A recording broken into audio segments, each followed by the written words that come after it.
Excellent. Again. All right, well, Matt, fire away with your Let's questions. Start. The question. Zero as a philosophy. Oh, okay, yeah, because that came up at breakfast this morning.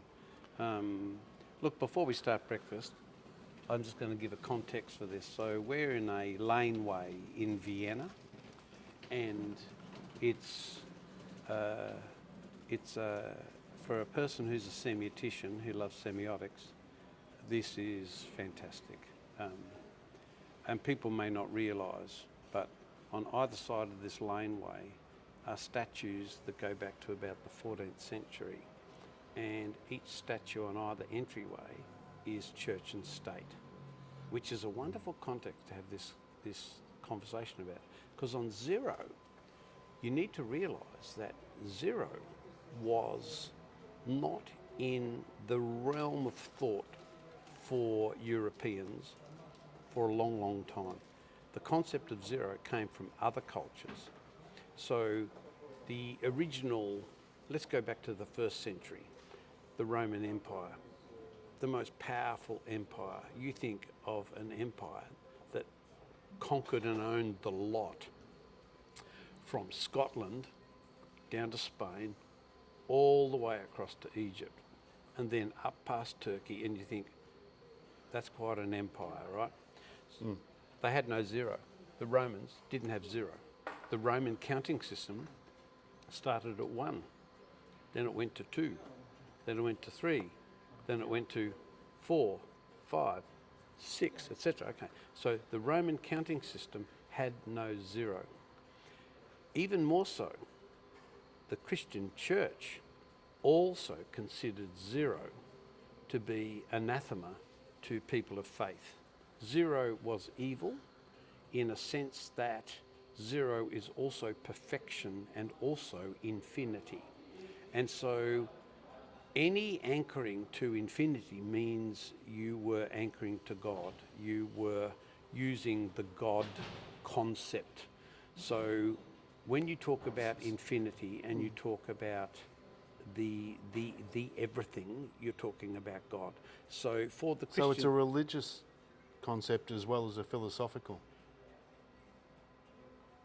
If I go to our good friends in Risk and Safety who have absolutely no concept at all of religion or theology, you cannot separate out the study of philosophy, ideology, religion and culture. You can't separate those four.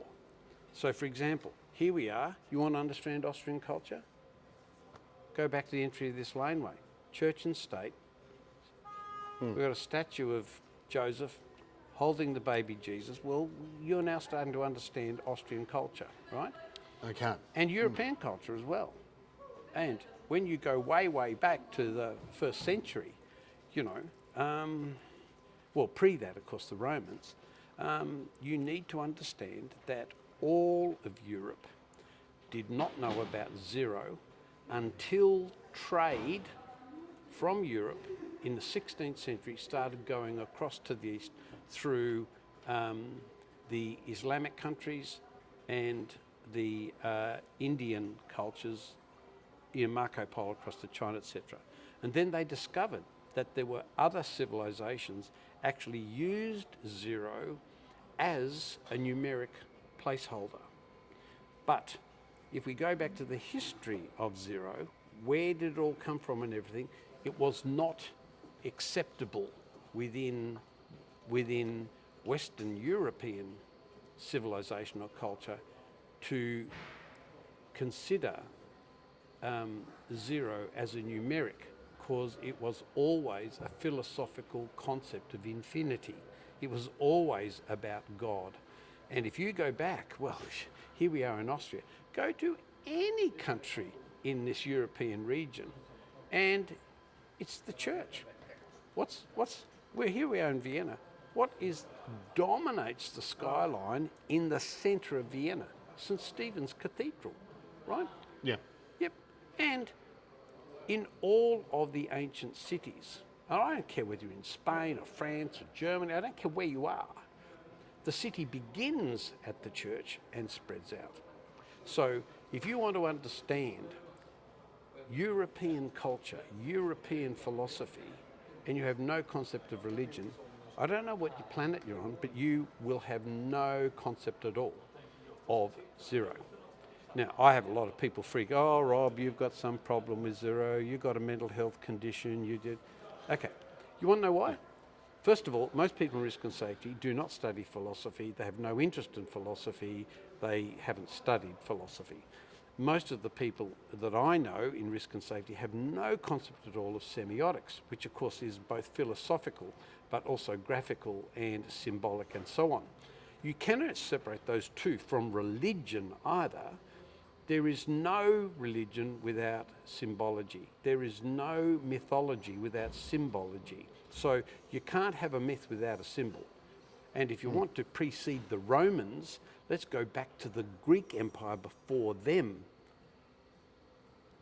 The Greeks had all of the god myths you want. All the Romans did was they renamed them. They're the same gods renamed in Roman language, but they're the same myths, they're the same symbols.